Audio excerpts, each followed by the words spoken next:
திருநெல்வேலி சந்திப்பு பெரியார் பேருந்து நிலையம் திறக்கப்பட்டு 1.5 வருடமே கடந்த நிலையில் பேருந்து நிலையம் சுகாதாரமின்றியும் பயணிகள் அமரும் இருக்கைகள் உடைந்தும் பல இடங்களில் மது பாட்டில்கள் குவியலாக கிடப்பதாகவும் சமூக ஆர்வலர்கள் அதிருப்தி தெரிவித்துள்ளனர்.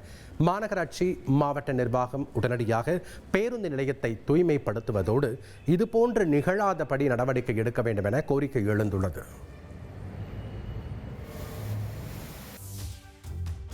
கிருஷ்ணகிரி மாவட்டம் ஹொசூர் அருகே கிராம பகுதிகளில் சுற்றித் திரியும் குட்டி யானையை வாலிபர்கள் விரட்டும் காட்சி வெளியாகியுள்ளது. ஐயூர் வனப்பகுதியில் தாயிடமிருந்து பிரிந்த குட்டி யானை கிராம பகுதிக்கு வந்தது.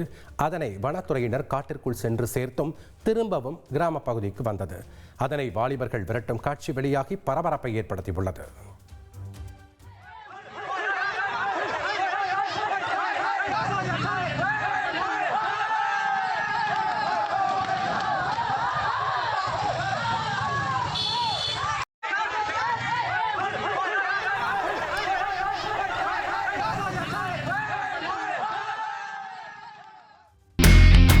இனி செல்லும் இடமெல்லாம் செய்தி.